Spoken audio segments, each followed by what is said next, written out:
Hi, my name is Lisa and I'm from Impact, and today we will be talking about TOEFL. What is TOEFL?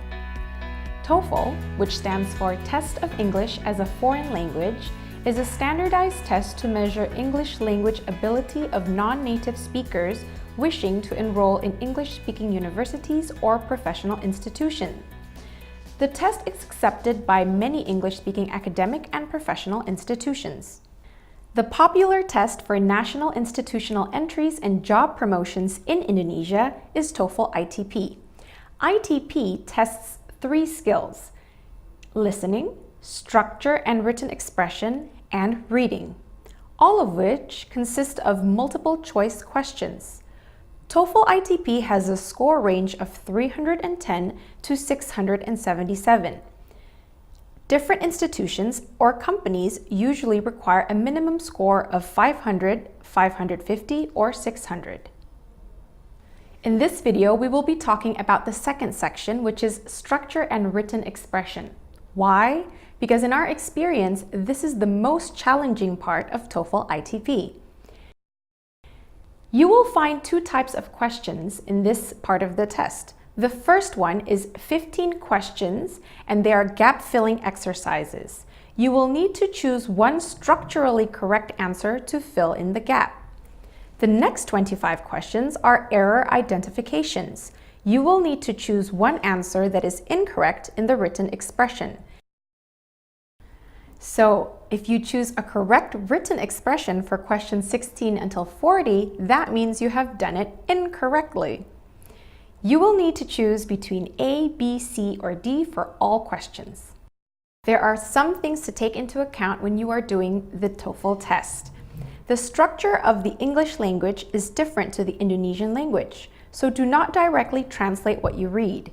As long as you can identify the parts of speech, such as the subjects, the verbs, the objects, the adjectives, the adverbs, the nouns, and the prepositions, you won't have to worry too much about the meaning of specific words.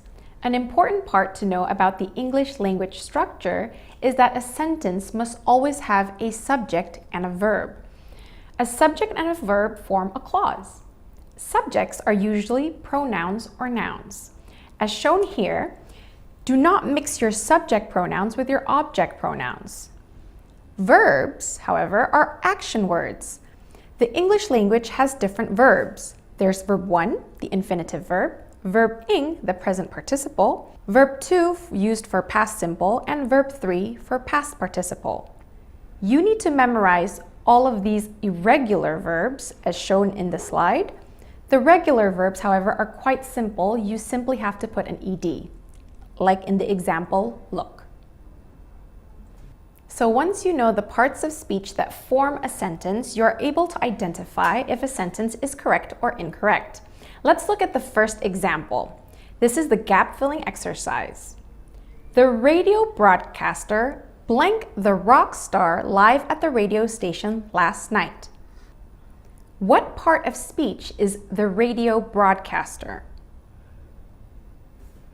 I'll give you a second to think about this. If you answered subject, you are indeed correct. Now, what parts of speech does the blank need to be in order to complete the sentence? I'll give you another second. If you said verb, then you are correct yet again. So let's look at the options. A, interviewer, that is a noun, correct. B, he interview is a subject and verb, correct. Now we're going to look at C. What is C? It's a verb. Ding, ding, ding, we have a winner. So C is the correct answer for the first exercise. Let's look at the next example. This one is error identification. So remember, you're supposed to choose the one that is incorrect. Let's look at the sentence. The lifeguard warns you about the tides and her gets you out of the water.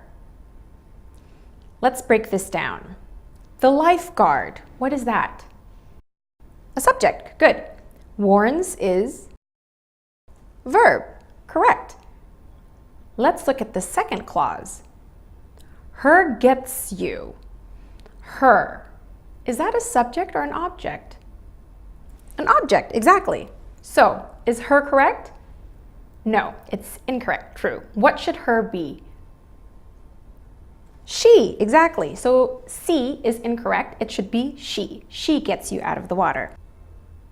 That second example has how many clauses? 2, correct. If you want to know how to form a sentence with multiple clauses and delve deeper into the structure side of our TOEFL program, stay tuned to our next video.